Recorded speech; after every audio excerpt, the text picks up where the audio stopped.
want a better life.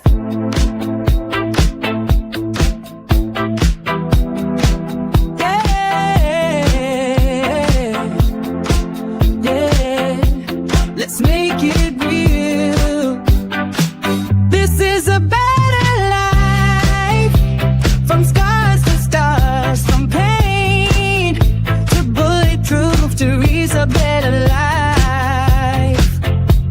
A better life with you. Talking news, pop culture life, love and scandal, heart to heart.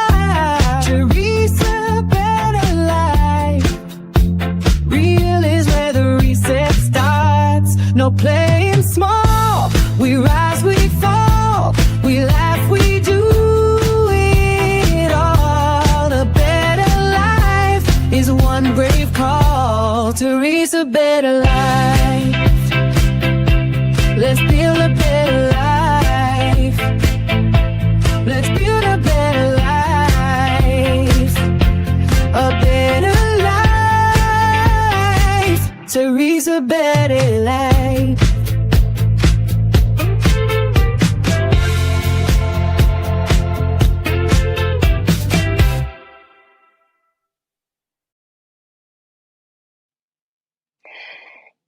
Good afternoon, everyone. Candace is on later today. She must have some juicy things to share with us. Yeah?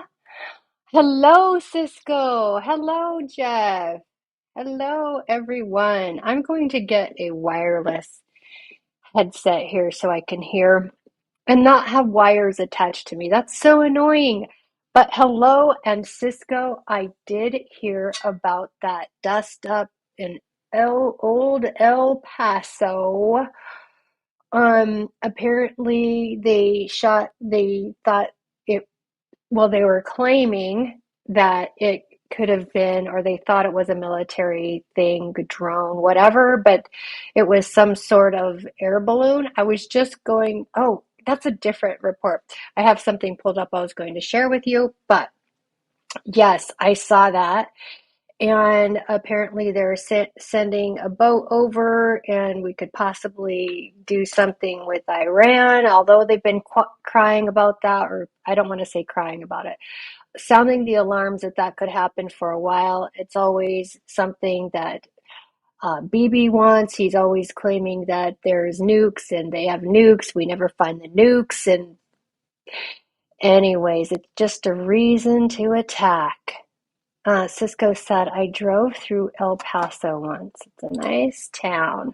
I haven't been to Texas, and I want to go. I want to go to Austin, and I love food. I'm a foodie. I love good food. So the reason I want to go to Texas, Austin for the vibe, for the college, I feel like it's going to be a vibe.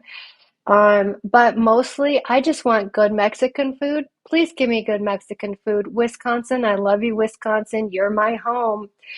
However, there's not a lot of there's no good Mexican. And if we have good Mexican food, it's here at the house. And that's iffy. I make a really good dish. It's called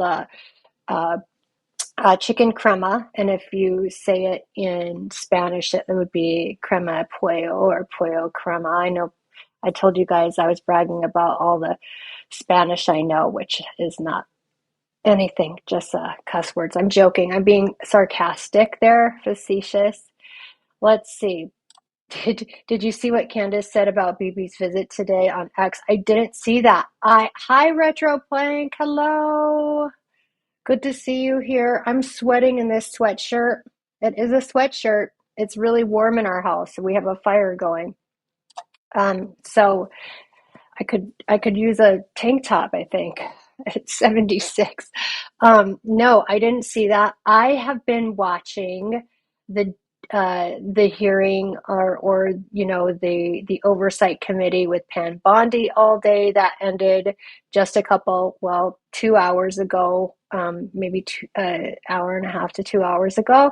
I was watching that whole thing. So we're going to have to pick up where we left off another day because I wanted to talk about Pam Pondi and what happened there. And Jeff says, yes, the chicken crema is his favorite dish. Jats, hi Jats from Texas. Try going to Austin South by Southwest Festival if they still have it.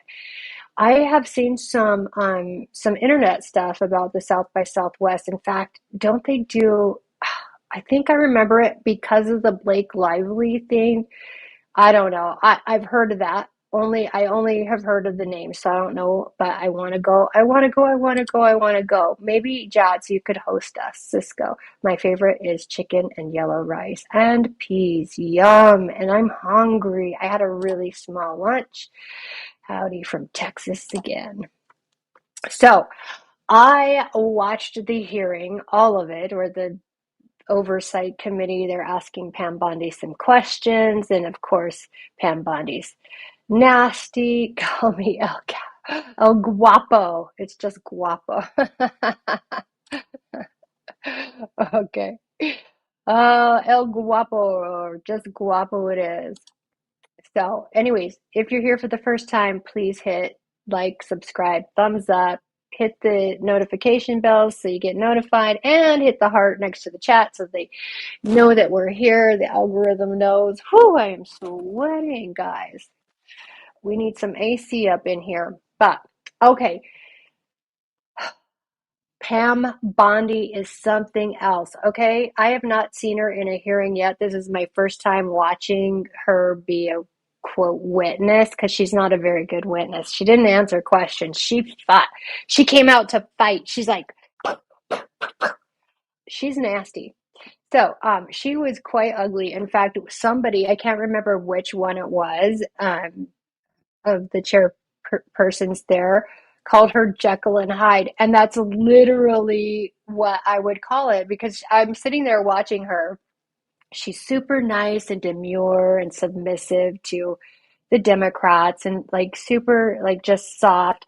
And then a Republican comes on, and especially if they ask anything about Trump or bring up anything, she immediately like it's two people. It literally is Jekyll and Hyde. That's a stark difference. So I laughed my butt off when he said out there, I was trying to find a clip of it. I couldn't find a clip of it because I wanted to show you because it was hilarious. Made me laugh.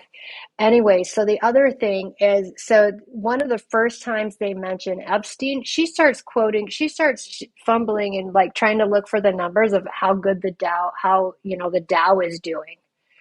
And she also again quotes that Trump is the most transparent president we've ever seen.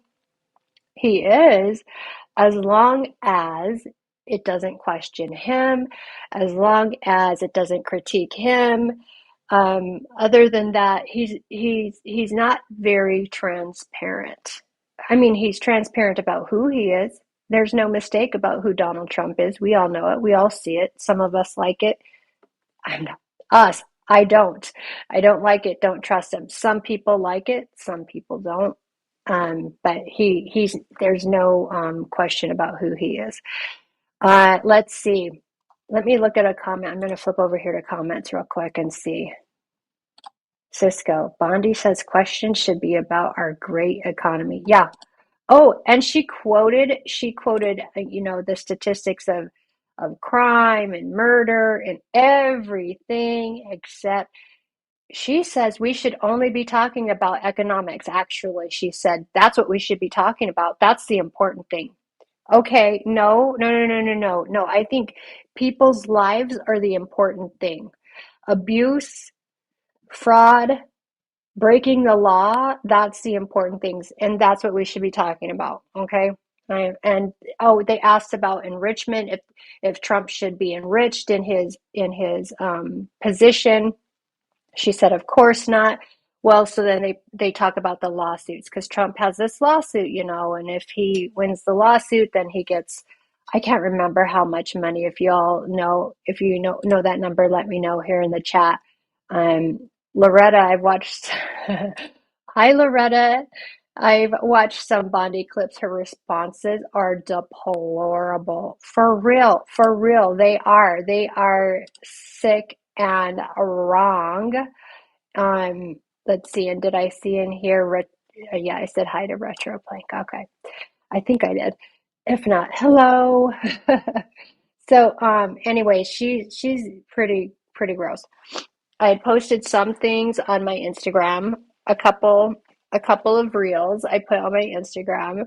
Um, so she goes from Jekyll and Hyde. She talks about the previous administration failures, that they've known about Epstein and why weren't people pressing about this. And anyway, she gets pushback because they're like, yeah, it's been an issue for a long time. In other words, we didn't just bring it up because Trump is in office. We brought it up because it's been a concern for a while. It doesn't matter what other presidents did. They didn't do their job, but also between those presidents, Trump was in office again, and she says, he's the only one who pushed to release these, and I would say he was forced to release them. He was forced into it, and now they're still being forced to do the right thing. They asked her why they only released half. She didn't have an answer for that. She just fought with them. um Anyways, let's see. Loretta, I watched the replay of your live yesterday. I was the one that recommended Candy Girl. Okay, cool. People have been speaking out for so long. This should be breaking news. It should be, and it's not the Candy Girl I talked. Yes. Oh, thank you for going back and watching that again. I appreciate it. It was really good. I liked it. In fact, I was talking to my husband about it last night because he watched it with me.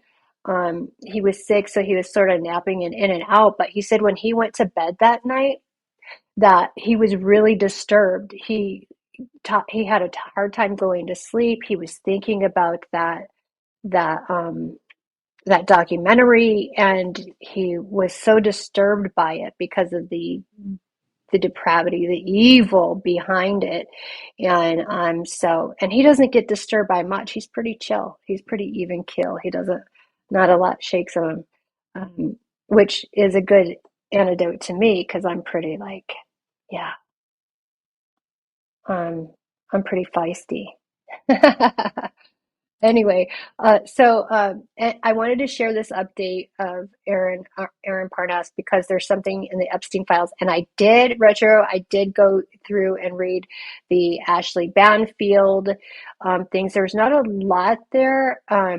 It's kind of gross after Ashleigh Banfield, if you guys don't know, Retro had asked about that, and nobody's talking about it, and nobody is, and I plan to.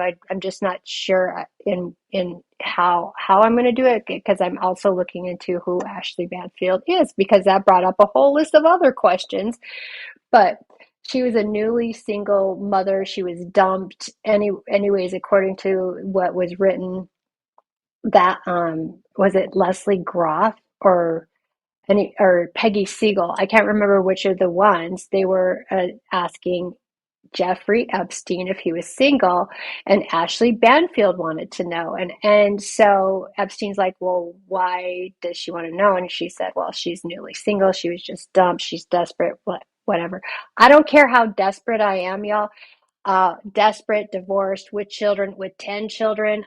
I'm not going to be emailing anybody asking if a known predator, alleged or not, is free and single. Not going to do it. Not going to do it. Not at all. Let's see, Retroplay. Trump says the Dow will hit 100 by the time he leaves office. Could he leave today? That would be good. Yeah, yeah. It looks like Candace is going to do more Blues Clues. I had seen some things on X about Erika Kirk. I'll get to that in a minute.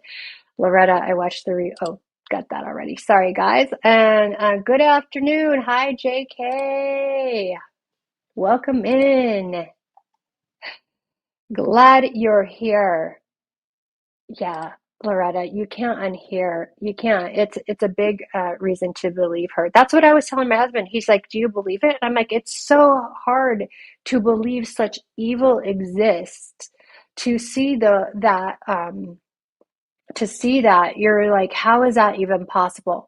But as I shared previously, Loretta, if you haven't seen, you can go back and look at some other things if you like. But I talk about how I have myself been through some pretty big evil, and I've seen the spirit behind that evil, and it's demonic.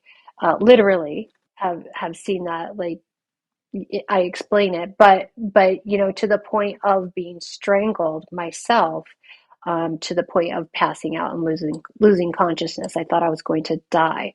So for the reason that I've experienced such evils in my life, I know that it exists. To see it and hear about it on a level that involves the people who lead this country and the people who have the money to influence the people who lead this country is is on a whole other level. To know that it's big syndicates and operations and all of that.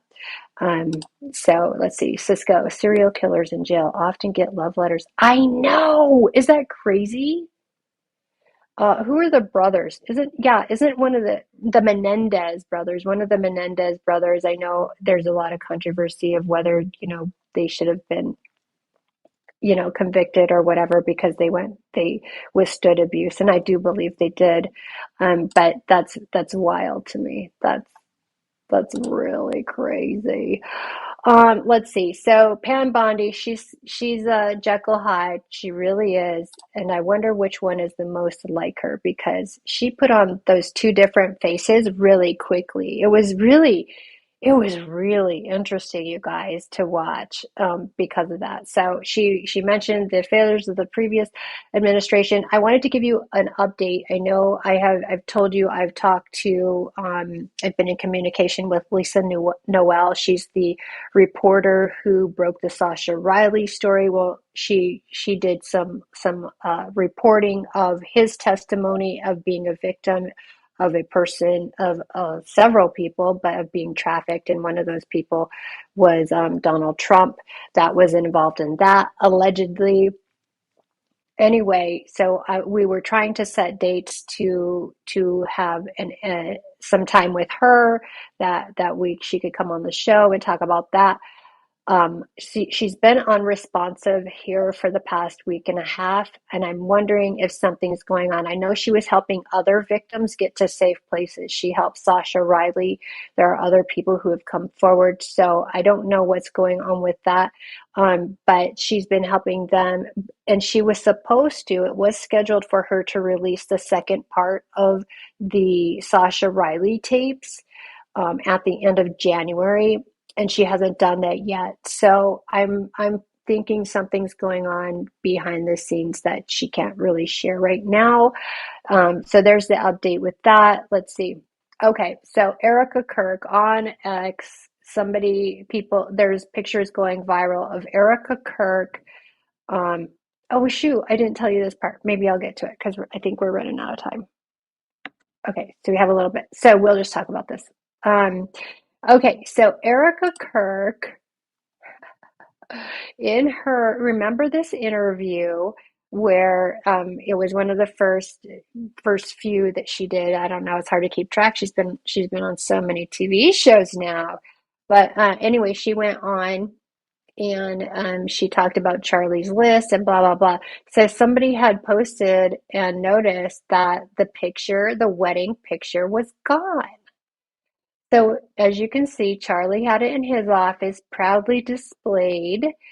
And in Erica's picture, wouldn't you have it? Look there, there's a USA, there's a MAGA hat, and the picture is down, and Erica has no wedding ring. Gosh, these people, the sleuths that we have on our side, you guys, they're so good.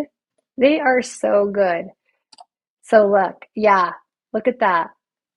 So we have the ducks and that in Erica's. However, does that look like AI? Did somebody do that? Hold on. I'm just now looking at this deeper. I want to make sure it's not AI. Um, or we're not seeing, maybe they put it on a higher shelf. Let's see. Ducks. I can't see the title of those books. So she still has the ducks and that. So maybe the picture was just moved to a different shelf, or that could be AI, you guys. To be honest, literally, that could be AI. No wedding ring. So we have to be careful. I didn't vet these. As I said, I was involved. I was in it in the oversight committee hearing with Pam Bondi, watching every minute of it. And Jesus, oh, he said some good things. I tried to look for a clip of that because he said some. I was like, yes, go. Anyway, let me see. I think we do have time for Aaron Parnassus. Yep, we do. Okay, Parnas. I always say Parnassus. Okay, so Aaron Parnas is saying that in the Epstein files, there is, let me get out of the way. There's this. So let's listen. We have some significant news right now. New records show that Jeffrey Epstein was paying quarterly payments, thousands of dollars, to the head of Ohio State University's gynecology office, Dr. Mark Landon. And the question is, why? According to NBC4, new files show thousands of dollars in consulting payments going to Dr. Landon in the early 2000s from Jeffrey Epstein. In addition, files show that Epstein mailed Landon a number of items as well between 2001 and 2005. Landon is now the head of Ohio State's gynecology department. Now, Landon claims in an interview with NBC4 that he was paid for just, quote, consulting work, and that he had no knowledge of Jeffrey Epstein's crimes or any criminal activities. But we still don't have full information as to why this doctor, who is now leading a key department at Ohio State University, received thousands of dollars from Epstein, along with several packages. Spread the word. Full updates on my Substack, linked in bio. Subscribe for free. Follow along for more. Let me get this. Okay. Yeah, so I went in to look at Ohio State Medical Center. Let me look at your comments first before I go on. Okay, let's see. Oh, Loretta, sorry to hear you went through that. I'm glad it's all coming to light. Thank you. Yes, it was a long road and a long process to get healthy and get good. But I am now, and I'm glad that I have. Well, I wish I hadn't gone through that, but I'm glad I had that have that experience, because now it gives me a perspective and a voice and an ear that I may not have had without it, to help us right now in the times that we're in. So, yeah, she's a sick woman. Uh, Anything can be AI these days. Yes, I know. That's what's really scary. So I looked up, did Ohio State University Gynecology Department provide abortion services? Because I know this is part of the technology that Peter Thiel and Larry Ellison and Epstein and all that. And then we were talking about there's a lot of files with jerky referenced in that. And I said yesterday, I don't think jerky is code for flesh, as a lot of people are just.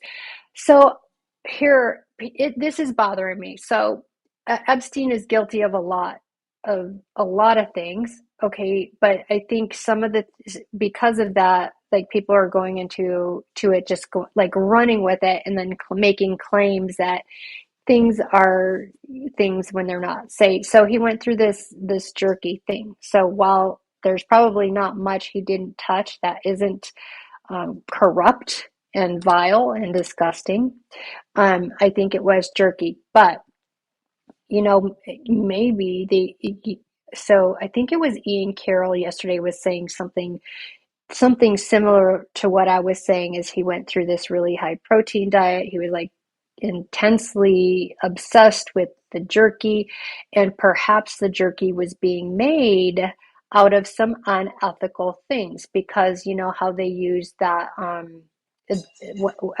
chroma something. Anyways, it's from the adrenaline, and they're using it to stay young and to stay vibrant and all that.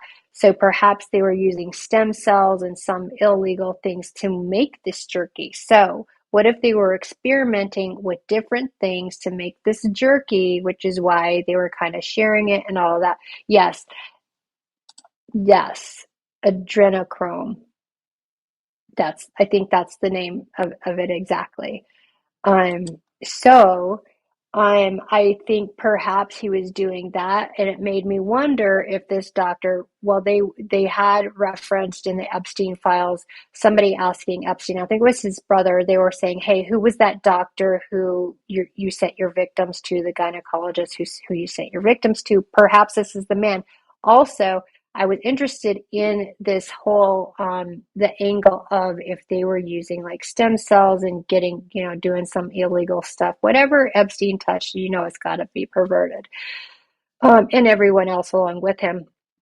So I looked up if they were doing abortions back then, because I know that Ohio's gone through different points in time where abortions were illegal. So based on AI, here's AI. And again, I didn't have a lot of time, you guys, because after the hearing, or you know, the DOJ thing, I was like rushing to get everything else done. But based on available records, the Ohio State University, OSU, Wexner Medical Center did not directly provide elective walk-in abortion services in that time frame, but they did manage cases for medical necessity. So perhaps this is the doctor that they sent, people to. They were gonna, for those services, but they did do it because, they could only get paid federally if it's necessary, if it's a medical necessity. So that will be interesting. We'll dive in. There are so many layers and levels to this. There are so many. Oh my gosh.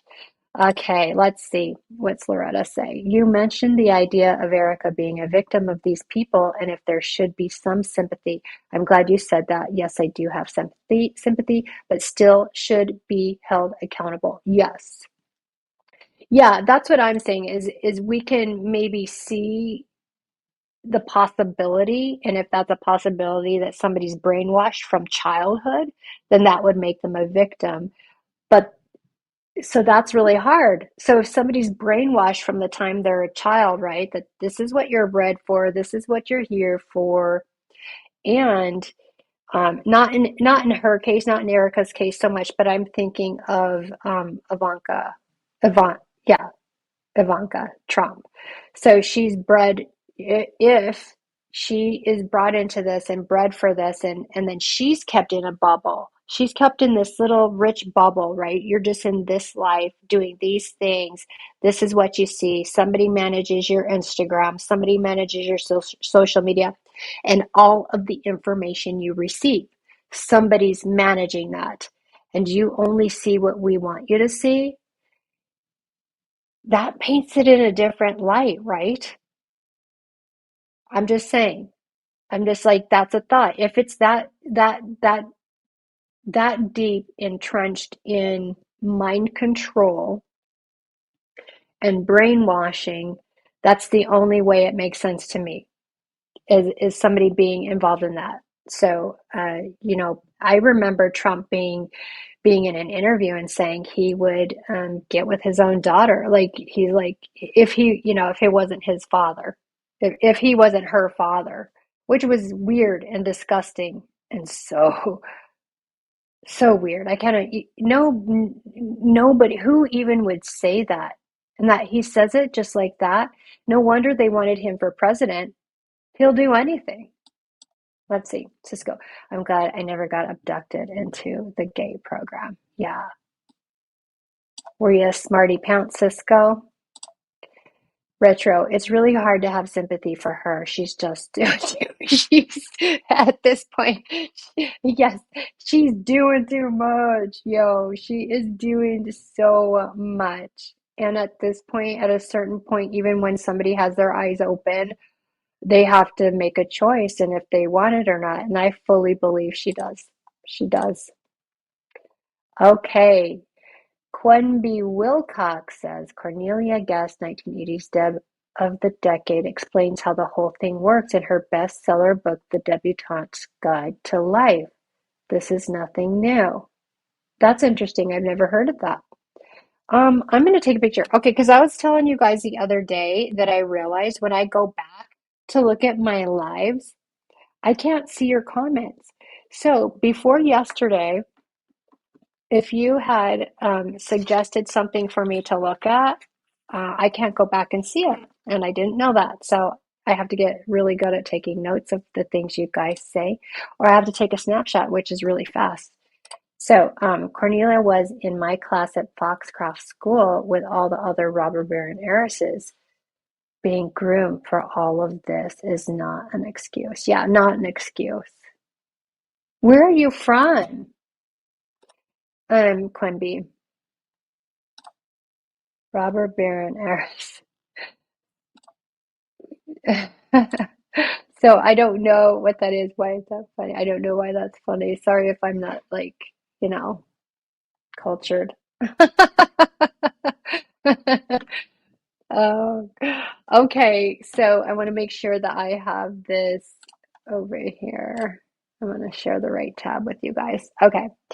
Um, you're from all over. Okay. So when you went through that, the Foxcroft School, where is that? Robber barons were the bankers, okay, of the 1880s. Got it. Industrialists. They're industrialists now. Virginia. Okay. Got it. Okay. I clicked off my notes anyways. Okay. Well, there was another thing I wanted to show you, and it was on what is it called? Substack. Substack. What are you guys having for dinner tonight? We're having steak. My husband's making some sort of steak and chimichurri, mashed potatoes. Like when I get off this, I get to have a really nice meal. Foxcroft School, Preparatory School in Middleburg, Virginia. Did you guys hear that Kardashian, what is the mom? She has a church, or she's investing or an owner or part of this church in California. What is her mom's name? Ugh, it's escaping me. Kardashian mom. You guys are probably faster than me. Kris Jenner. Anyways, so there's a church in California. So I did a little bit of researching into that because there's a church in California that she owns or she's a part of now, which, to be honest, is a little bit scary.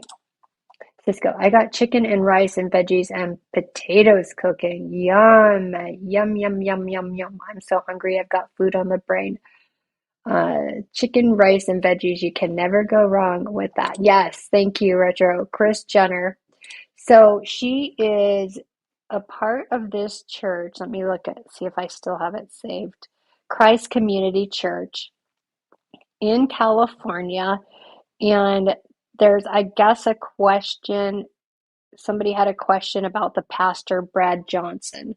So, yeah, it's a California Community Church. Let me see if I can pull that up. California Community Church. And there's another Bible that I didn't know about that's out there.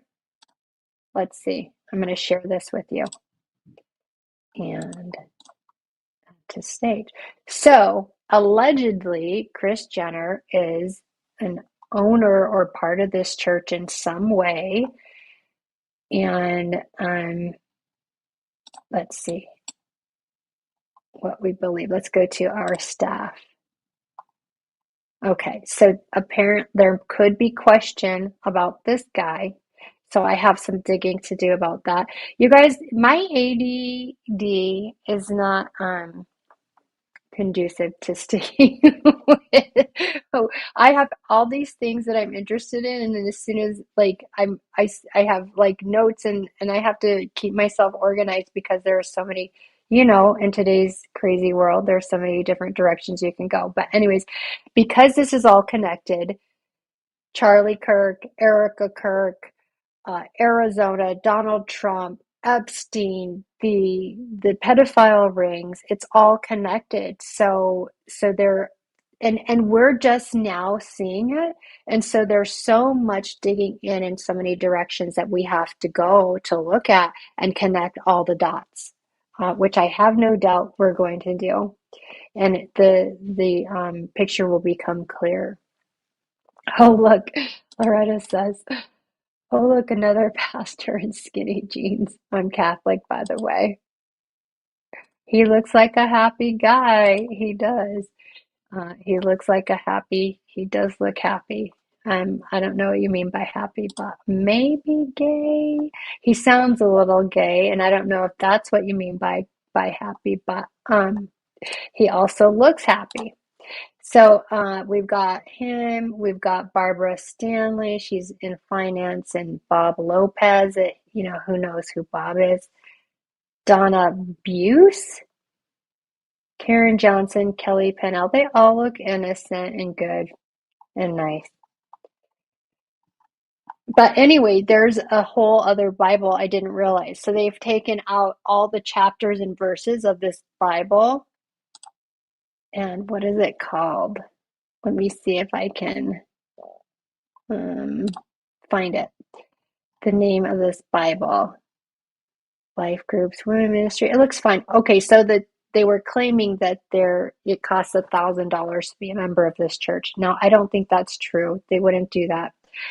But there is another group. It's for pastors. It's them training pastors to be better pastors and to create disciples. Oh no, that's not there. Okay. I think I'm probably not going to find it, of course, because I'm a bad host and didn't just make a bookmark of it. But anyways, it is a new Bible. And maybe it was in Next Steps. I think this was it. Join a group. Oh, gosh, anyways, no chapters, no verses. It's just straight like reading a book is what they're saying it is. And I don't know, but I have to when I saw that, of course, my first instinct is to reject it because it's different than what I know. So it really shows me my biases in that I need to not be closed off and open to new things, because just because there's been chapters and verse like that in a Bible, the original transcripts didn't have that. That was man-made. So it did show me my biases, and to be aware of that and to be more open to things in a different way. Anyways, born in New Orleans, grew up in Arizona, England, Foxcroft, in Virginia, GWU, and DC. Oh my goodness, you are from everywhere. You kind of sound like Letters. We haven't seen Letters all week. I hope everything's good. He was looking at getting a house or something, and at some point, and yeah, I don't know. He's homeless. I don't know if that's still the case, but Letters, if you are able to watch and you see this later, we miss you and we hope you're doing good. I want to go to the Church of Gilgamesh. That would be interesting. Can you even imagine? Can you imagine what that was like? I'm reading into that stuff too. The Gilgamesh thing is crazy. Retro. I think they would definitely do that. Charge a fee to keep the group, to keep us. Yes, to keep us away. So I think it's more for, I think that they were mistaken, the person who posted it, and I would guess it's for the ministry, the pastor group, because that wouldn't exactly make sense. But I did consider booking a ticket just to go check it out. And I'm trying to choose. I'm like, I'm going to go somewhere, guys. I'm going to do some reporting for us. I'm going to go cover something. I'm just waiting for the right thing. And when the right thing comes, boom, I'm going to be there. Let's see. Blue's Clues. Yes, it does. And I think she's going to talk about this picture with Erika too. So do I have her? I want to make sure I have her. And she was going on at 4:45, and she hasn't gone up yet. So I'm going to share the screen just so we don't miss her. She hasn't even put on her starting screen yet, or has she? Let me refresh. Oh, sometimes my TDS, they're my nemesis. My TDS service fails me sometimes. So yeah, I have been considering going to Starlink, but I don't know. Elon can't have everything, and I don't know if I want him to have all my stuff. I don't. I don't trust him. I think he did post something on X though. Hold on, let me see. How was Pagoda? That's for Quenby. Quenby Cisco is asking, how was Pagoda? So Elon had posted something I hadn't thought about. Well, I've wondered, why aren't these witnesses who are still here, why aren't they naming names? Now, I've heard people go on and say it's not their job to name names. No, I'm sorry, it is. If you know something, you tell it. I don't, if you have that information, don't hold it back, because the world needs to know. We should know, and you should. So here's a message to you guys. If you see this, somebody, somewhere, don't hold back the names.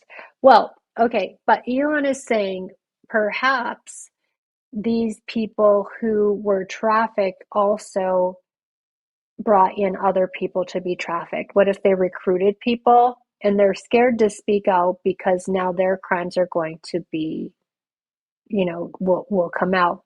And that's that. And he said, because this is how it works, you get the groomers, you get the traffickers, they get you in, then they get you to do things so they can hold that over your head, and that's just part of the thing. They get you to do things, or they force things on you, and then you feel guilty, and you feel, even though you didn't commit it like yourself per se, you have that guilt, and so you're not going to come forward because of the crimes that you've committed or been involved in. I hadn't I hadn't thought about that, um, because all that was in my mind is I can't imagine being a victim or being a survivor and not coming out. I'm the person. I'm like, I burn it all down. I'll put it all out there. I'm going to tell you, everybody. I don't care if it gets me killed. I'm going to say it. So that's the only. That's what I'm thinking. I think he's got onto something there, and that would be the reason. Speaking of the victims, so in the hearing today, in the oversight committee hearing, they asked Pam Bondi to apologize to these victims. She wouldn't do it. She didn't even acknowledge they were there. She didn't acknowledge their presence at all. They said, "Are you going to apologize to them?" And she, not on behalf of past administrations, this administration, nothing. She just had nothing to say to them, and she wouldn't even acknowledge them, which was gross to me. Like, how do you not?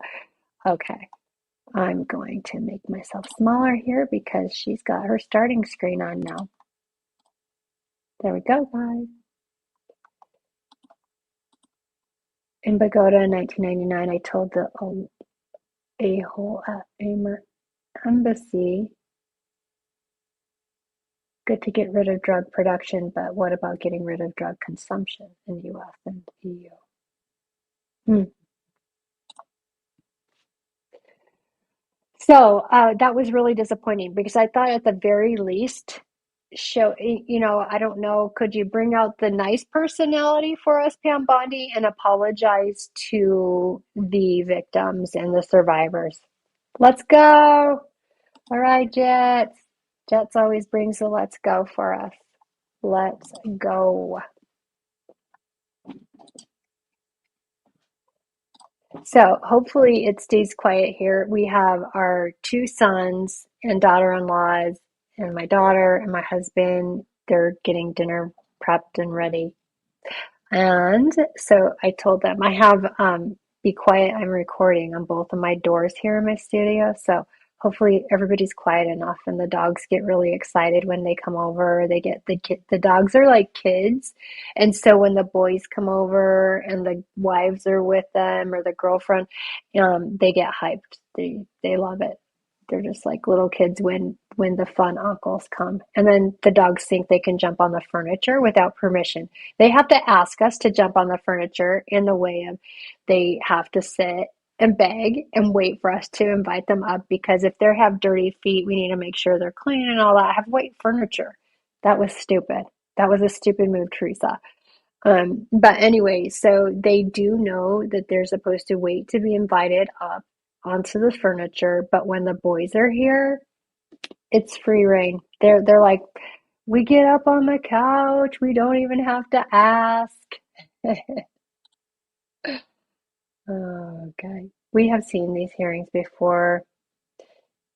Just wait for the dust to settle and keep calling us crazy. Yeah. Yep. It's the same plan as always. The same. They run the same game every time. They get a free pass, and they don't even care. They don't even look at me. In fact, they shun me. They shun me when their brothers are back. All right. All right, you guys, I actually think it's appropriate to bring Kid Rock back, bring him on the stage right now, because I loved his song with Sheryl Crow. It was a big hit. You know, I put your picture away. That one, very relevant today, because what's trending all over the internet right now is Picturegate. Who put that picture away? That's what they want to know. It refers to a picture of Erika and Charlie on their wedding day, which Charlie had in his home office, that suddenly went missing after his death. And I will tell you why the internet is on fire about that. Also, they did just go ahead and fire Carrie Prejean for standing up for Catholics down in Texas. Yeah, I Catholics and figured. sensible people, I figured they would. because she refuses to worship Israel, which Catholics cannot do and moral people should not do. It's crazy, but you know, ethno-supremacy does in fact go against the teaching of the church. Welcome back to Candace. Where to begin? Where to begin? I'd like to start with a special shout out to Laura Loomer. Laura Loomer this afternoon, our resident Zionist psychopath. She's amazing. After yesterday's episode, she took to X to demand that Erika Kirk sue me. Here is what she wrote. She said, "It is time for Mrs. Erika Kirk to sue Candace Owens. She has gone too far." How original, a Zionist threatening to sue. Ooh, that's so new. It feels so brand new. Hey, Laura, welcome to the Candace podcast. It sounds like you might be new here. What we've been doing these past 5 months is trying to figure out who killed Charlie Kirk. And while we have definitively uncovered a lot, that process has been somewhat delayed and complicated by the fact that we don't have access to Charlie's phone, Erika's phone, Dan Flood's phone, Mikey McCoy's phone logs, Frank Turek's phone. Were we actually granted by the power of the courts the right to subpoena all that information? I suspect we would have maybe solved this thing even before his memorial, before the quote unquote event of the century. So thank you. We welcome that opportunity, Laura. That is literally what we are doing here. That aside, something else that began trending last night, some internet sleuth, who I should have figured out who this was. Full credit to whoever that internet sleuth was. They detected an interesting difference in the Charlie Kirk home studio set. So he has his studio at home and a studio at the office. And at his home studio set, he has a wedding picture. And I'm going to explain to you why this wedding picture suddenly matters. So Charlie's last live appearance before he was assassinated was, from his home studio at least, was on September 8th. This is the date that I believe Erika was actually at Fort Huachuca. Well, despite having just arrived on a flight back from Tokyo shortly before midnight on the 7th, Charlie Kirk was awake and he did 1 hour of the Charlie Kirk show on the 8th from his studio, where he recapped what he loved about Korea and Tokyo. And in the background, you can see that Charlie has a wedding photo. Okay, this is the morning of September 8th, just to put that in your mind really quickly. Here is that wedding photo behind him, which you can see. And I also think that that's available on both of their Instagram accounts. Okay. On September 9th, he went into the office, and by September 10th, midday about, he was assassinated. We are told that following that tragic ending, Erika could not even or didn't want to move any of his items out of their place in their bedroom, bathroom. That's what she told the New York Times a few days later when she welcomed them into that apartment, the one that you're seeing there. Well, then fast forward to December 12th, and as a part of her Shabbat Shalom PR blitz, she conducted her very first interview from Charlie's home office. She gave that interview to Glenn Beck. And during that interview, she was playing the part, as you are about to see, of this is my first time back in his office. And she keeps looking down and she says, sorry, I'm looking down. I'm just looking at all of these things that Charlie left over on his desk. The obvious insinuation to the public being that she had not yet traversed into that space. She had not gone through the things. She had not seen the last things that he wrote on the notepad. Okay, so I want to tell you guys. So yes, she said that, if you remember, during that interview. Sorry, I'm pausing. I don't do that a whole lot, but during that interview, she acted like she was seeing that or had just seen it when she went in there that day. But during her prep time, she had it on the desk next to her. It to the point where it made me question if she was the one who wrote that note. And yet, curiously, that wedding photo is missing. Okay, the internet was correct to call that out. Take a listen to what she tells Glenn Beck. I'm actually sitting in his office. This is his home office, and I have not been in here for a very long time. And I've just been, that's part of the reason why I keep looking down. It's not because I'm not wanting to look at you. It's because like there are so many treasures in here. Like for instance, like this piece of paper, he wrote on everything. He has papers everywhere. This says, it's the priorities. It says family, children, legacy, kids number one, versus careerism, consumerism, and loneliness. That's interesting. I don't know. I could spend hours in this at this desk, but my point is with little things like that is that he would sit here on Sundays writing, using his journal, like going through all these drawers, and he was preparing for the week ahead. I can't hear you, Candace. That's not me. You hear That's her say that she had not been in there in a long time. So the internet was correct to spot that oddity. If this really is your first time in his office, the first time looking down at his desk, who moved the frame behind his head? No person in their right mind would go into the home of a grieving widow and move a photo of her and her husband from their wedding day without explicit permission. So what actually happened there? We have a couple of options. Let's go through them. Option A, which I just want to say is my favorite option always. Andrew Colvett went rogue. Andrew Colvett went rogue. He was over there.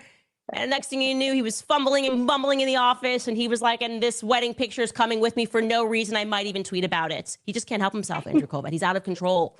Just raging through Charlie's belongings. That's one of the options. Then there's an option B, which was the internet's immediate reaction. They said, Erika removed it. Why would she remove it? Erika's evil. Why would she do this thing?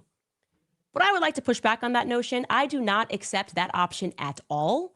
I definitively do not believe that is what happened, because that would be the exact opposite of the very intentional PR messaging that has come out of Turning Point USA since Charlie died.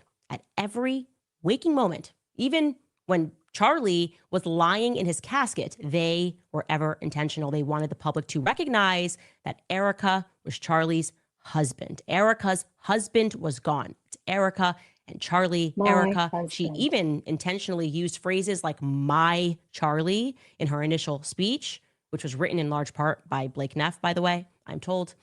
Plus, in subsequent fundraising letters and emails, they wanted the public to know that it was, quote unquote, my Charlie, to remind them over and over again, that's her husband, that's her husband. The intention was to lay, of course, the emotional groundwork for the sudden transfer of power.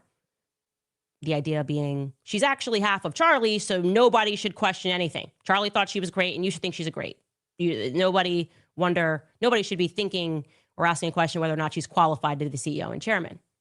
What's my point I'm making? No, Erika is not the person that moved that picture. In fact, it would be much more likely that Stacey Sheridan would have added that picture to the background. They would have said, okay, we're in his office. What are we going to do? Oh, let's put up some stuff behind to remind people that this is her Charlie and how happy they were and how in love they were. So that really only leaves us with one other option. And that option would be that Charlie himself moved the frame. And he would have had to do this on the 9th, the day before his assassination. And what would have happened thereafter is Erika simply didn't realize it. It's actually, if you think about it, a rather minor detail, and they certainly would have been completely consumed with everything that was going on. They would not have been focusing on whether or not the background matched when she first sat down at that desk in the wake of his death. Not even the internet sleuths recognize it. We've been spending hours on this, and we did not recognize it until now. About 6 months on, people are going, wait, this is a minor detail that feels kind of major. So that is the option that I think most likely happened. It was a genuine oversight. And guess what, guys? Our toddler clues with My Dog Blue are beginning to add up. Okay, let's start with that as our very first clue, which is, of course, Erika sitting at Charlie's desk without the wedding photo in the background. Okay, there's our clue right there. What could it mean? Let's keep going. Certainly an odd redesign, but without more clues, we can't put together the picture. It's just not how this game works. But there are more clues. There's always more clues in every episode. Because then when we get into, and we go backward and we pay attention to things that Erika told us, we begin to re-examine what I now deem to be an objectively unintelligible story about how Charlie was so excited for the tour, despite the fact that he speaks at college campuses virtually every week. But he was so excited specifically for this event that he couldn't sleep, and also something about his daughter being in bed, and he had to go have a good night's sleep. I want you to listen to And this his wedding now ring was off. with new ears in retrospect. And if you see a clue, I want you guys to shout at the screen. Say, a clue, a clue. Let's listen. Do it, guys. For him, that night, he was so excited. I mean, he just was like, I can't wait. It's going to be the best. And he got up around 2:45, 3-ish to go into the kitchen to grab a snack. And our daughter had woke up around that same time. We live in a small space, so you can kind of hear when everyone's kind of shuffling around. And so she came into our room, and she stayed in our bed. And he always loved when Gigi slept in our bed because she's, little ones, they like curl up inside of you and like they're just nuzzled in. But you also know that it can be very acrobatic when a 3-year-old is in your bed and somehow their feet end up on your face. So I said, I want you to have a good night's sleep. Go ahead and sleep in her room. And I'll turn the air down so it's nice and cozy in there. And I just want you to get a good night's sleep so you can be amazing tomorrow. And so Gigi and I stayed in our room. And that morning he woke up super early and he came into our bedroom, into the bathroom, because that's where his wedding ring was and his necklace. And he came in and he grabbed that. And then he left. I didn't even get to give him a kiss goodbye. Oh, what's that? In the chat, people are saying a clue. Did you guys see clues? Oh, okay. Well, let me revisit that. Let me actually reiterate what Erika is saying happened the night before, because it doesn't make any sense. She says, Charlie was so excited. And then she quotes, he was like, I can't wait. It's going to be the best. End quote. Quotation from Charlie. I can't wait. It's going to be the best. Okay. Can I ask why? Why was UVU going to be the best? Has Charlie never been to UVU before? No, he has actually. He's been with me. I've done UVU with him. I honestly have done a lot of college events. I've never seen this level of excitement to go sit down with a bunch of teenagers, mostly who are over-coddled by their parents and who are going to be shouting all sorts of questions like you. It was going to be the best? We already did it. Why was it going to be better? I feel offended.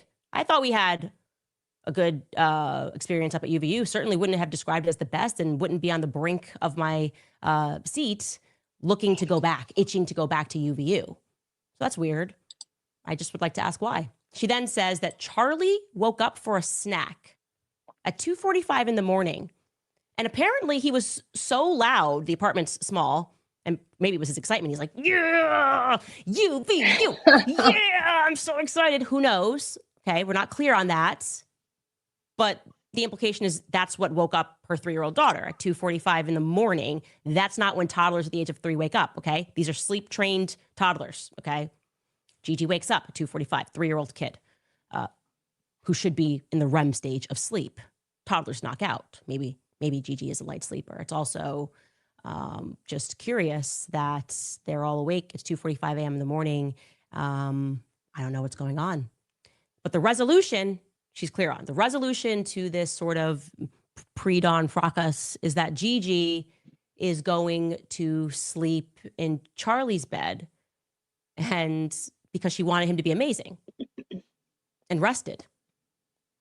Well, first off, you said it's 2:45, 3 a.m. I think, I feel like the train has already left the station in terms of being rested. I want to remind you guys, Charlie is then he has a flight scheduled to leave at 6:30 a.m. So if you're up at 3, we can already say goodbye to the idea of feeling amazing for the next day's flight, which is at 6:30 a.m. And if you were really able to power down that quickly and power back up, you probably want to do that in your own bed. Usually people, when they go overseas or even just sleep in a different bed other than their own, maybe they're in a hotel locally for a long time, you just can't wait to get back in your own bed. I think that's generally speaking, you're like, yes, I'm back in my own bed. And if I want a good night's sleep, I'm going to do that in my own bed, not in my toddler's bedroom. I'm going to assume that bed is not the same size as the size of their bed. But Erika, whatever, feels like it's an opportunity for him to feel amazing at 3 a.m. and to go into Gigi's bed. That's the best place to do that, or Gigi's room. Okay. While Gigi sleeps in her mother's bed. Just little swapsies there at 3 a.m. in the morning, totally casual. I'm starting to get a feeling that there might have been another reason that the daughter woke up, but stick with me. Maybe there's noise, not from excitement, but maybe an argument.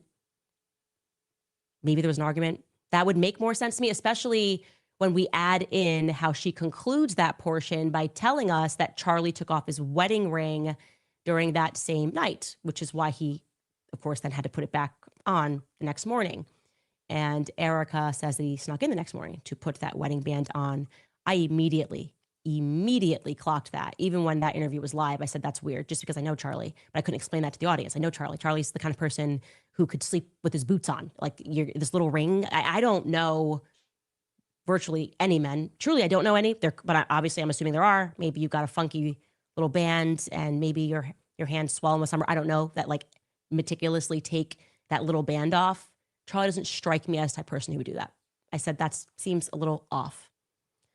I also want to add this little tidbit. Erika is, as you're going to see, exceedingly uncomfortable discussing Charlie's final day. Fox News had to use a lot of cuts. A lot of, now that I'm telling you that and you watch, you're going to go, oh yeah, they're cutting and kind of like putting her answer in a different place, very obviously and poorly edited out entire portions when Jesse asks her a fairly simple question. Tell me about the day before the shooting. That would be Charlie's last full day on Earth. Take a listen to how she responds to that. Tell me about the day before the shooting. He was at the office and we were going to meet for dinner beforehand with a dear friend of ours who I wanted to just be with us and pray with us before the event. It's no hidden secret that stuff on campus is heating up. You see people on campus coming on with guns prior to the event that happened with Charlie, the assassination with Charlie. And so I know that, you and I even talked about how I used to say, Charlie, have you ever thought about wearing a vest? He would nod to that and be like, I've looked into it. But he would always say, if they're going to get me, they're going to get me. He wasn't afraid. Wouldn't have mattered anyways if he wore a vest. Erika's mom was dealing with a medical issue, so she stayed in Phoenix to care for her. She planned to join Charlie at the next scheduled Turning Point event at Colorado State just a few days later. He was like, home needs you. Home needs you. Be home. Come with me on Thursday to the next event we have. They just didn't. She doesn't want to address that. I've looked everywhere. I would like to know more about Charlie's last day. I can obviously put together what Frank said. I can put together what his schedule was, But that's not a question that she's comfortable answering. And by the way, that dear friend she's referencing, of course, we now know is a priest that came over to pray over Charlie and Erika's marriage the night before, is what I am told. Not Charlie being stressed over an article written by a leftist, which happens every 10 seconds in our world. I'm told. Let's now try to put these clues together, just to recap. Okay, clue number 1, Charlie did not sleep in his own bed despite returning from a long trip to Asia. Number 2, Charlie's wedding ring was taken off.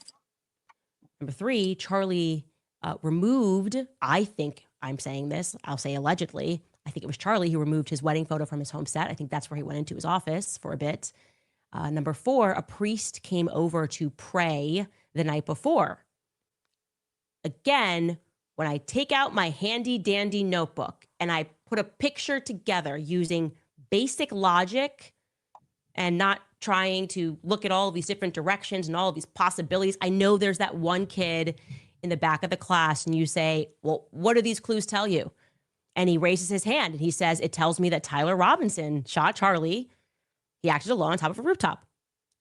But that kid would be an idiot, actually. That could be an idiot because the picture that is starting to emerge is that Charlie's last day consisted of a lot of arguments, okay? Arguments over his shifting away from the pro-Israel position, him communicating to people that he was over it, that he did not want the money, him communicating to people that he wanted to bring me back to AmFest. He was very clear in telling people that on the 9th, the day before he died.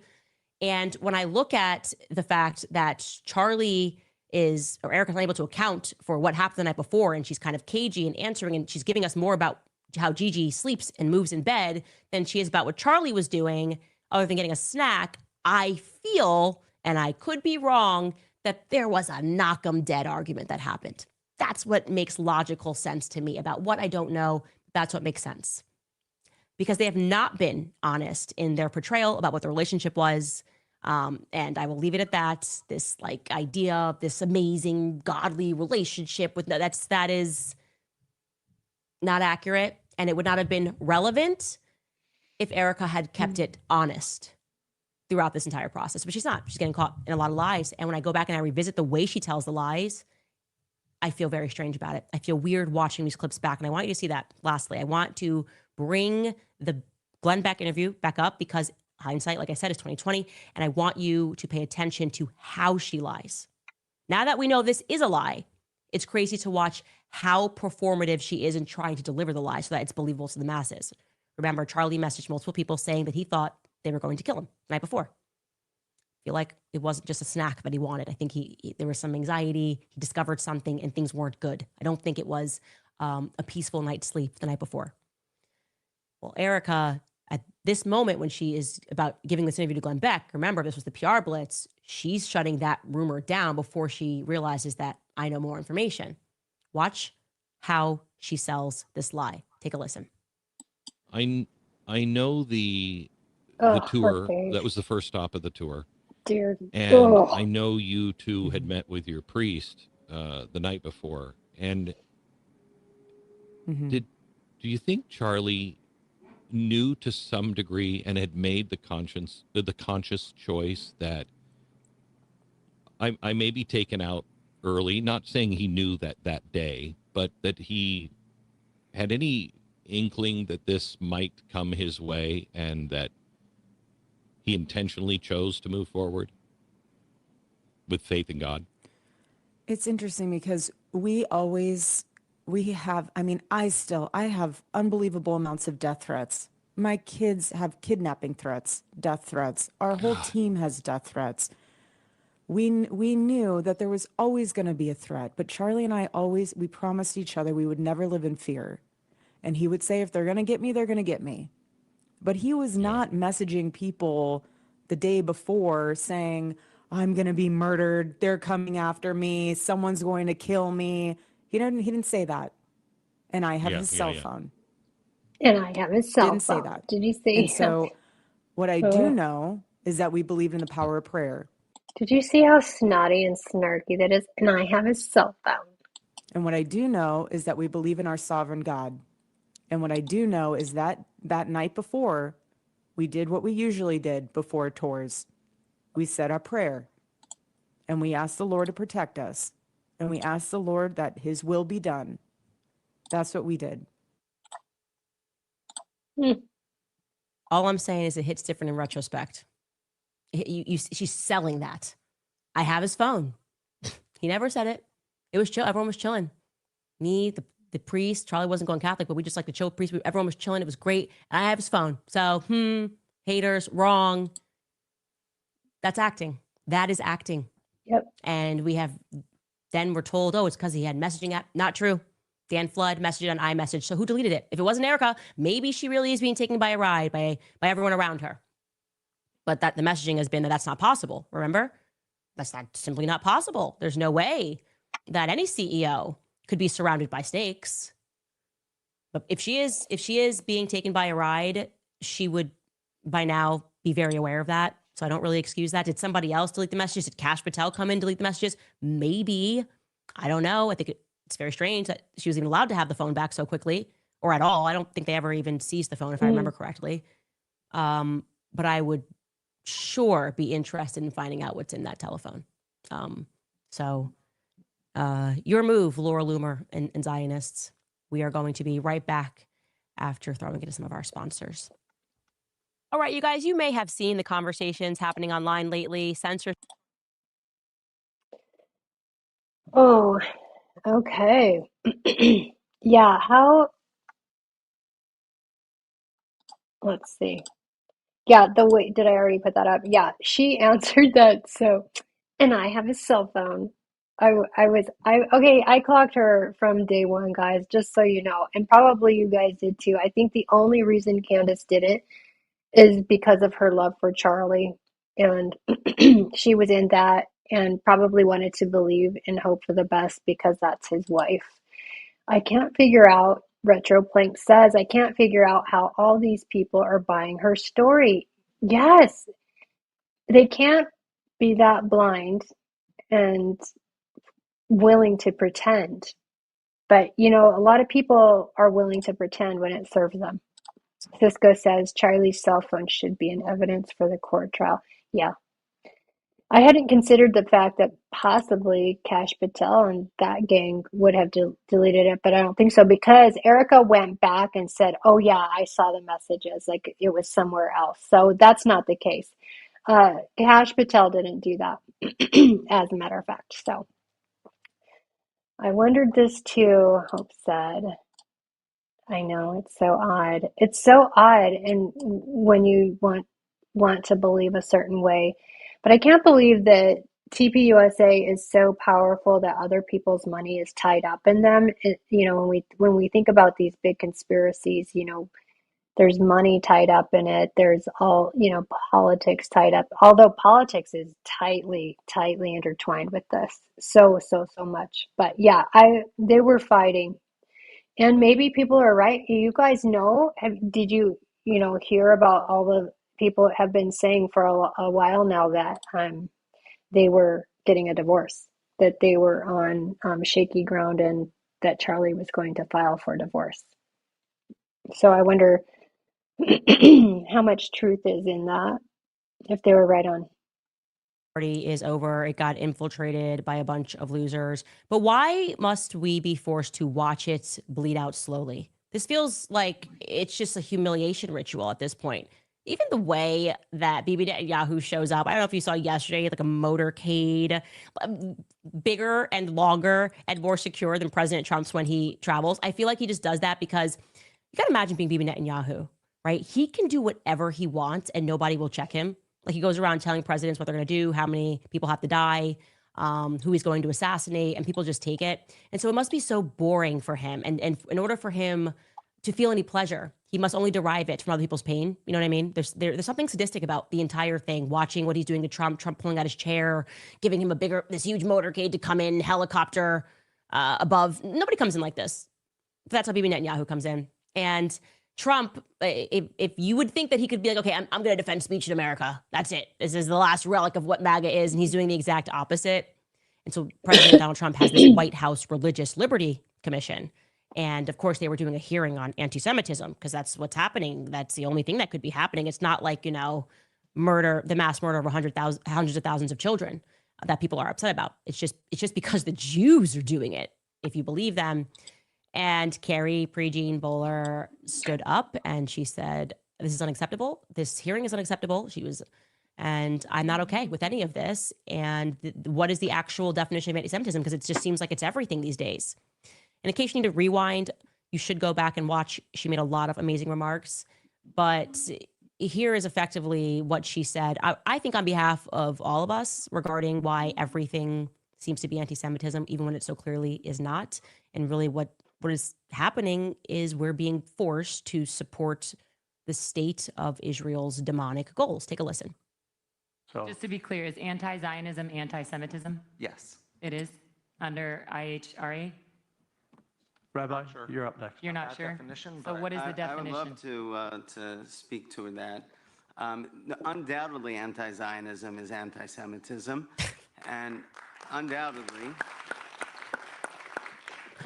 and one does not have to support the specific policies of the government of Israel, but to not support the right of Israel to exist, which is what anti-Zionists do, while not taking that same stand to the 28 Muslim countries and 13 Christian countries in this world, is a double standard, Close the is door and put the hypocrisy, and light is back, absolutely and then go out anti-Semitism. that door carefully.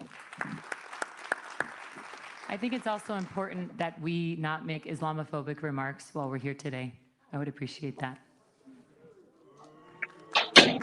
Garrison, that didn't fix the light. This is a religious liberty hearing. God forbid was anything like that said. But if the Jewish people are the only people that you deny the right to have its own state, that is absolutely a double standard, hypocrisy, and anti-Semitism. Well, as you know, I'm a Catholic, and Catholics do not embrace Zionism, just so you know. That wasn't on you. Are all Catholics anti-Semites, according to you? As I said, anti-Zionism, by denying the right of the Jews to have their own state while not saying the same for any other peoples, that is a double standard, hypocrisy, and anti-Semitism. So this is just a very bad talking point. And I used to say this when I was under the Zionist demonic spell. This idea that why can't they have their own state? Do you know that that's actually not an inherent right? You actually don't have a right to say that I have a political philosophy and it's called Zionism. And so what I'm going to do is I'm going to say that it's a race of people have a right to mass murder people who have been on this land for thousands of years, to hostilely take over their homes, not pay them. We're just going to murder you, take your home at gunpoint because Jews, of which many are Zionists, well, we don't have any other countries to ourselves. Having a country to yourself is actually not a human right. A human right is, having access to drinking water, being able to live in a home that is yours without having somebody forcefully take it at gunpoint and murder your offspring. And what they're basically saying is they're allowed to violate human rights because they've established a new one, that they have a right to a state. That's it. So what I'm going to do, I love this. I love what you're doing. I think it's great. I'm going to just start my own religion. And it's going to be called Candaceism. And what it means is that anybody who is a Candaceism, if you deny the right for us to exist, we want all of Israel. We want it all. And if you, I'm sorry, well, why do Muslims have their own state? Why do Christians have their own state? We don't. You're just saying this is a Muslim majority country and this is a Christian majority country. And you're saying that means we have our own state. We actually don't. You're surviving off of welfare. You can't defend yourself. You're literally a welfare state in the Middle East that also is filled with a bunch of mass murderers. It's being run by the Likud party. And effectively what that is just a team of mass murderers. That's what's happening. And you're trying to now put this into the Bible, that you have a right to do this, that you have a right to kill and slaughter children and rape people, which they've been caught doing on camera. And no one can say anything because talking point. So good for Carrie to deny that, because you actually do not have a right to your own state. That's just made up. You've just been saying it and brainwashing people to believe that that's a thing. You couldn't just get a bunch of Scientologists to get up and say, oh, well, why can't Scientologists have their own state? Why can't we just take over all of America? It's not a thing. It's actually not a thing because Judaism is a faith and you do not just get the right to take what has never been yours and what you've never proven is yours. In fact, the exact opposite. What you've proven is that you're from Turkey somewhere and then you just deleted your books because you're constantly reprinting history. And that's the true reason that you hate the Catholic Church. Because the Catholic Church remembers America was a young country. You came in here, you controlled the textbooks that were being written, like Robert Maxwell, put us all through effectively a brainwashing program at the public schools throughout the public school system and taught us nothing about history, just Holocaust, Holocaust, Holocaust, Hollywood, Holocaust, Hollywood spin on the Holocaust. Let's not talk about what the Bolsheviks did because we're the descendants of them in the Middle East, and we're just going to now give ourselves names that sound Hebrew, and we're going to learn Hebrew, as you did, and no one can ask any further questions. Well, we have further questions now. Our people are waking up. They're learning true history. You can only twist the fabric of reality for so long before it snaps back, and it seems to be snapping back for you guys pretty aggressively at this moment. And so what they did, because Carrie said, yeah, no, you just can't mass murder kids, and I don't care how you try to spin it, it doesn't work for me. What they did was they went ahead and they fired her because, they have no power. They're powerless. They've been powerless since the Holocaust.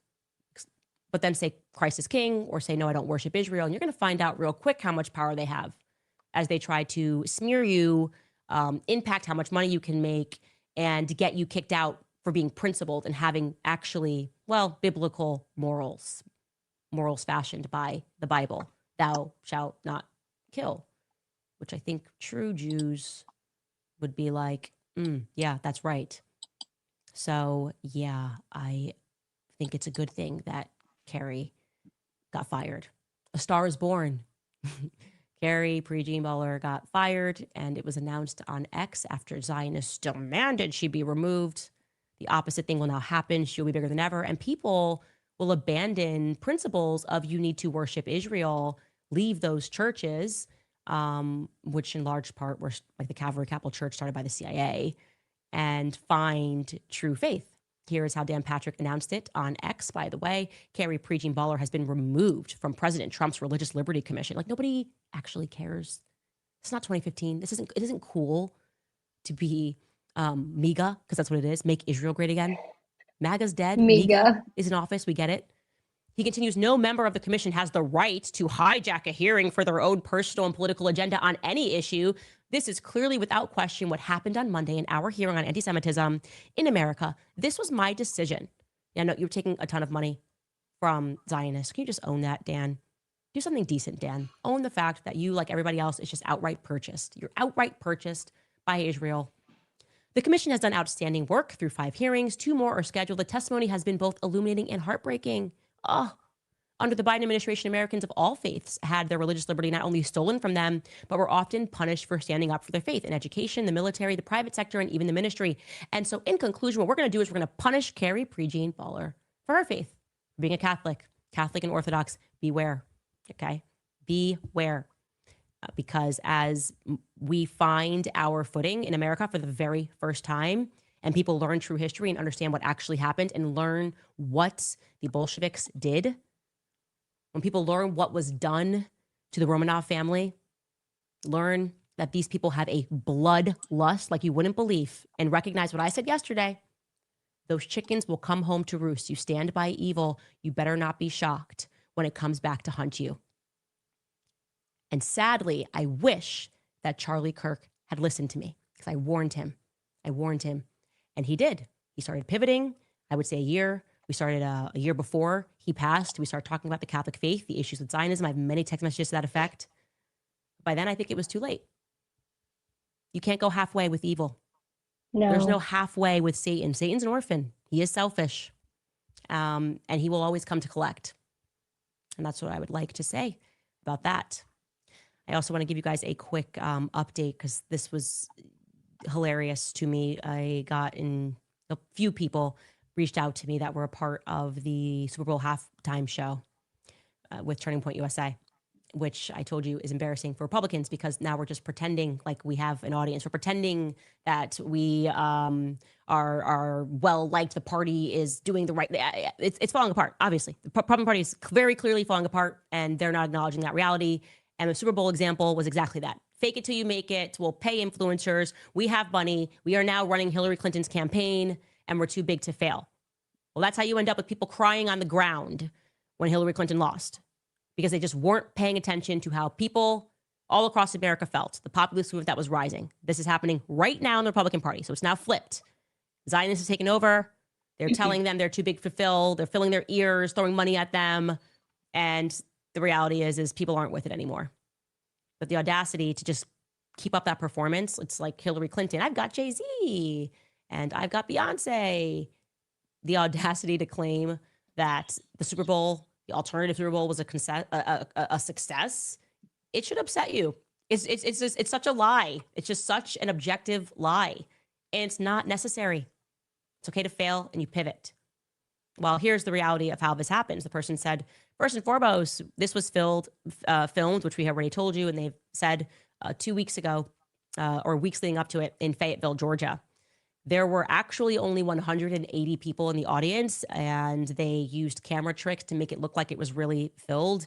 They were just moved around the room to make it look more full. And they had to do about 3 to 5 takes each on every song, except for Gabby. They said she got it done in 2. They had no idea what they were signing up for. The majority of the people didn't even agree once they got there and were told with doing a split halftime show. A lot of them actually liked Bad Bunny. Is it Bad Bunny? Sorry. Yeah, Bad Bunny. I thought I said something else. It was over 2 days of filming, Monday Naughty and Tuesday, Bunny. and they were kind of shocked that Erika was not present at all for that filming. They did not meet her. They felt like it was very weird. And they also thought that it was going to be a bigger artist because they were told that they were going to contend with the halftime show. And they didn't think that they were going to do that. Like I said, they're kind of, a lot of them were fans of Bad Bunny, and they were certain it was not going to rival that performance. Like I said, songs being played, performances 3 to 5 times, so that they could further direct audiences, which they did, to fist pump and get excited. They told me they were very tired because these were 12-hour days. They were compensated $250 stipend for that. They ran out of food. On the first day, the food that was provided for them was Mediterranean food, which is just objectively hilarious for an all-American halftime show. And the second day, they gave them tacos. So I think Mexico won. There was a holding room in between the takes, and they felt that there was no communication of why they were waiting for hours. Sometimes there were technical problems. They also had the performers themselves were late, and they were not told why. They were just kind of in this holding space, and, except for Gabby Barrett. They said that she was early and she only needed to do her song twice. So she was the strong exception. They waited the longest for Kid Rock. I don't think that's that surprising. And that the person who was producing this, some guy named Matt, was trying to get them hyped by saying, there's a little birdie that told us that Trump's going to be watching really our loud halftime out show. there. The cupboard slamming and the ice keep the maker. slaves from revolting. And the ice maker and the It's gonna be cupboard amazing. slamming. And obviously, he also said to them that this is going to get more views than the Bad Bunny halftime show. And it's just objectively hilarious when you consider that Trump didn't even watch it. Because remember, this actually broke. It's this picture of Trump, and the Bad Bunny halftime show is in the background. He's at Mar-a-Lago. So I don't know who the little birdie was, but that's not true. Turning Point did cover their hotel rooms, but they were placed with a random person. Well, that's And, generous. yeah, they were told, we need you to match Kid Rock's energy. They signed an NDA, but that NDA expired 1 hour after the show. So that's your fake halftime performance. And I'm just telling you what reality is, just so you understand what money can do. It's unbelievable. Again, no shot at the artists that were involved. I like, especially, like I said, I like Lee Bryce's music. I listen to his music out of all of them. And it sounds like Gabby was an extreme professional. But it is what I'm commenting on here, it's just really a commentary of watching conservatives do what Hillary Clinton did, and just pretending and thinking that you can just fake it till you make it if you've got billions. And that's not how it works. So let's take a brief break and we'll get back with some of your comments. All right, you guys, this podcast is sponsored by Active Skin Repair, a skin health brand. Well, sorry if it got a little, I couldn't tell if it was too loud for you guys to hear. But anyways, it's a little bit loud. TPUSA is a hot mess. It's a mess. I wonder if the artists thought at all like this is a joke, or if they were happy just to be able to do it the way they did it. And somebody said, I heard somewhere that one of the artists, was it Kid Rock? Lip synced. He They're hot mess. And I don't know, like Loretta, did you watch the the halftime show? Let's see. Who else wasn't here when we talked about the halftime show that I could tell? Quimby. I don't know if Quimby's still here. Did you guys watch it? Anyway, any thoughts, guys? Besides Erika did it. Erika knows who did it. She took part in who did it. You know, wouldn't it be crazy if Cash Patel and Erika Kirk had a little something going on? I mean, funny, not, you know what I mean.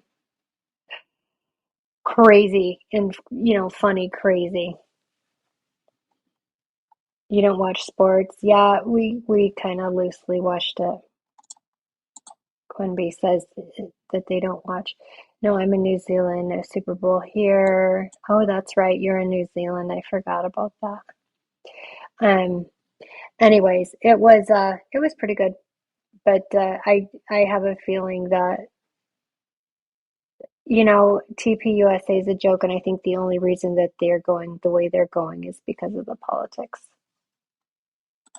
Our subscription tiers, it would make a great gift, by the way, for your girlfriend. Club Candace, join Club Candace. Go to CandaceOwens.com. We've merged our tiers, $11.99 for a month or $120 for a year. The book club, we go there, and we are just starting a new book. And I have this mental block where I can never remember. Here we go. I can never remember book titles. It's so weird. The Secret Founding of America is what we are reading. Join the book club. And now we are starting with, this is an intro thing, our first intro meeting. So the first 3 chapters, by the way, I forgot to say that on book club, but that's a good time to do that. Also, you can just go to the website and buy some merch if you prefer to do that. And tag me, by the way. If you're getting stuff, guys, for your girlfriend from CandaceOwens.com, please tag me on Instagram. I love seeing that. It just puts me in a little good mood. So selfishly. Make me happy. Okay, top comment from last episode is, they don't believe we are stupid, they believe we are powerless. Yeah, that gets into what Bassem Youssef was saying. He's like, even if they came out and they're like, yeah, we did that, we killed Charlie, here's why, BB is controlling the country, and we will mass murder you, what you gonna do? Yeah, we got to get there in our minds. What are we gonna do? We kind of know what's happened, what's going on, and what are we going to do? With the Epstein files, and if they admitted everything, we just came out and said, yeah, we're into kids. What are you going to do? What would we do? That's pretty much what they're doing. That's pretty much what they're saying. Madeline writes, I rewatched Candace's first episode where she talked about Charlie. It was a mistake because I cried just like it had happened all over again. Candace, you are making a difference, so never stop fighting for Charlie. Hashtag be a happy warrior. Hashtag go Max. Thank you. I obviously have not watched that, and it was very, very difficult to get through. Obviously, I don't even want to think about those first couple of weeks, to be honest. Thank you, though, for your support. GN writes, Charlie's true story reminds me of a modern-day St. George. The emperor tried every tactic to get his favorite soldier to worship pagan gods and persecute Christians. Flattery, threats, riches, and a decree. George refused, drew up the decree, and rebuked him. His story reminds me of a lot, to be honest with you. And I think right now it's a cautionary tale. Certainly if you're in politics, if you have any sort of power, if you have any fame, you really need to look around and know that bigger does not necessarily always mean better. People start to notice when you get too big. Moderator Marzi writes, maybe you can get an interview with Milo to talk about the Epstein files. He could give insight because he had that drama a few years back. He talks about underage gay parties with adults. Check his Rogan interview. Milo called this behavior out years ago. I had him on the show recently. I don't believe we spoke about the Epstein files, but you could find that episode if you Just search for it, Candace Owens and Milo. Actually, I think we did speak a little bit about the Epstein files. Don't quote me on that. Angie Lynn writes, please check on an email sent this morning at 8:57 a.m. Go Max. I shall. Jess Happy writes, I've seen more coverage about the abduction of the older lady that I have ever seen about Charlie Kirk. I pray that the woman is returned safely, but my heart was stopped on September 10th, and my faith in the leaders of this country is shattered. Christ is and will always be king. Go Max. Yeah, on that topic, Savannah Guthrie's mother, something about this, and obviously I hope she gets returned too, so we're going to have to hold two thoughts at the same time here. Obviously a tragedy. I hope her mother gets returned. I can't even imagine going through that, but something about this doesn't smell right. And I'm referring to that same storyline of TMZ somehow gets the tape. Like TMZ is a whole fed up. And then Kash Patel is on a plane being a little cowboy. It's in cartel land. We're back in Arizona. It's in Pima County. We spoke to you about if that was my mom, I would check out those Native American reservations because the feds do deals with them and nothing good goes on. You can ask Native Americans about that, what the feds allow to happen, because they know they can get away with it because there's different rules. I think even like down there at borders where Jeffrey Epstein's New Mexico house was, don't quote me on that, but I feel like somebody told me that that reservation extends out onto there. Something about it doesn't feel right. It feels fetty to me for some reason. And it does. I'm not sure why that is. More information will come out. And I do think that part of it was to distract us. There's been so much focus on that. Something else is afoot. Amy writes, I wish I had a friend like you. Truth triumphs. Becca writes, Erika at age 25 while living in Michigan had a very inappropriate relationship with a 15-year-old child. It is sick what Erika messaged to this girl. She groomed her for almost a year. Please look into it. God bless you, your family, and team. I did look into that. I watched Baron Coleman's episode and made some contact. We'll tell you about that at a more appropriate time, which will probably be not next week. We're taking the week off because we are we want to get together our Erika series, which is, not going to be like the Brigitte series, but just doing a general background, separating fact from fiction. There has been some fiction where people misread things, and there have been some facts, and there are still question marks. So we'll give you more on that for sure. Connor Finn writes, I got 5 on it, plus an O for my girl CO. Why am I so not hip that I don't know what plus AO for my girl CO means? Is that a song? Like, when did I become... Well, I know the rap song, I got 5 on it, but what's the AO for my girl CO? Like, I want to know what that... Oh, he donated $50. Thank you, Skylar. Why am I like this? When did I become so uncool? Well, me and my husband go out to the restaurant. We're now the people are like, could you turn down the music so we can hear each other talk? And you know what the worst part of it all is? I love it. I love going to bed early. I love being up early. It's just, I'm old, guys. I want you to know that. But not right now. I got 5 on it plus AO for my girl CO. Thank you, Connor. Thank you for making me cool. Alaska Dog Lady writes, we literally got booed when she said, we literally got booed when she said, I'm a Catholic. Yeah, they literally did. And then she got fired, but they're the victims. I'm going to Catholic so hard this Lent. Mass every day. We ride at dawn on Ash Wednesday, down on Ash Wednesday. I love that. Yeah, America is at a turning point. It's not the one they were hoping for when they took out Charlie Kirk. I will tell you that much. Barbara writes, go Max. The event after UVU was never planned. Did Erika arrange her flight for that next event? You are a genuine truth seeker. God bless you and protect you and your family always. Christ is king. Yeah, so I think 2 different events. One was supposed to be, I think, at Colorado State. The one that I'm referring to was the very next day.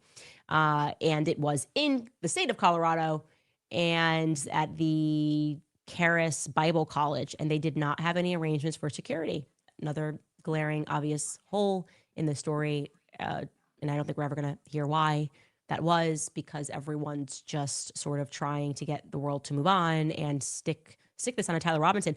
This is actually a critical case, by the way. Tyler Robinson's case is critical because it's the final thing before we need to revolt. If we just find out that they can do this, not a shred of evidence have they produced to tie this to Tyler Robinson. Nothing. And I told you when I sat down with Erika, they didn't have anything. They weren't hiding anything. People that were telling you that, there's no, there was nothing. Didn't have more than what was told to the public. If they can just stick this on to a random kid, we got problems. Yeah. Like we're all in lots trouble. of problems. So this is the final thing. If the legal system is also just a joke, I mean, I guess you could say my lawsuit with Brigitte is the same thing, and they're just using it to go after certain people and to protect certain people, which we kind of know that. Like, we don't know, but we know. I think it's going to get ugly in this country. I do. I hope not. I hope I'm wrong, but I think it is. I think that's where we're headed. It already Anyway, is. we will see you guys tomorrow. Bye, Candace. Bye. Let's see. Let's get me back up here.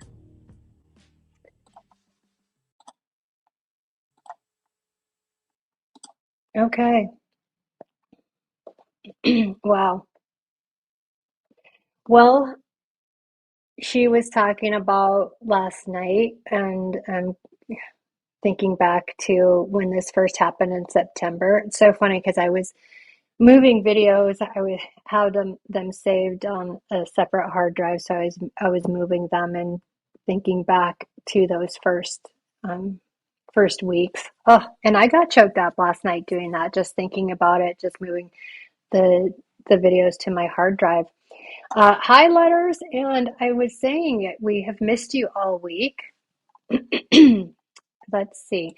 Yes, she is working on a series about Erika. It's not going to be like she said, like the Macron, just debunking some of the stuff that the internet's been saying, I'm sure, and then telling us some other things. I hope some other stuff comes out. So about what they were saying about this young 15-year-old girl is Erika was sending her messages, and it wasn't like that we know of. It didn't appear like necessarily sexual, but kind of inappropriate. She's an adult, and she's having conversations with a 15-year-old, and they just, if an adult was having conversations like that with my 15-year-old, I'd have some questions, and that wouldn't be happening. They wouldn't be communicating with that person.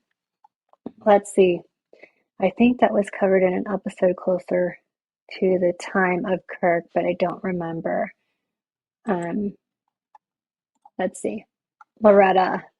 That's another thing. I wonder if Candace sources have said how many other events were organized and subsequently canceled, as they are planned well in advance. Yeah, I wonder. So yeah, not a lot of new information. That whole picture, Letters. Candace was talking about how in the interview that Erika did following Charlie's death, that there was a bookshelf, and there was a picture of their wedding when Charlie was in his home office. Yet when Erika was there, the wedding picture was gone. So yeah, I think they were in an argument, you guys, and I think there might be something to the internet saying that they were going to get a divorce. I mean, maybe not, but obviously you don't have your wedding ring on. You're not sleeping together. Sounds like they were in a big fight. And yeah, I bet that's what it was. Let's see. So anyway, we've missed you this week, Letters. Go back and look at the other shows from this week. We had covered some things in the beginning of them, and I'm sorry you got robbed, and hope that you're okay and all of that. Anyways, I think of you all. Thank you for being here. I think about you all throughout my days and weeks, and I send out prayers for you guys all the time. And anyways, I always look forward to our time here today. Let's say Cisco. Erika's version of what happened the night before is so phony. She's a phony, and I think probably most of us clocked it before Candace did, and only because she was so close to Charlie. So, anyways. I'm glad that we got to see you here for a minute, and Letters, and I hope to see you all again. Please hit subscribe, notification bells, check me out on the other socials, and share where you feel comfortable. I appreciate that. And we will see you tomorrow, and we'll see you soon. Bye-bye, everybody. This is a better life, from scars to stars, from pain to bulletproof. Teresa, better life.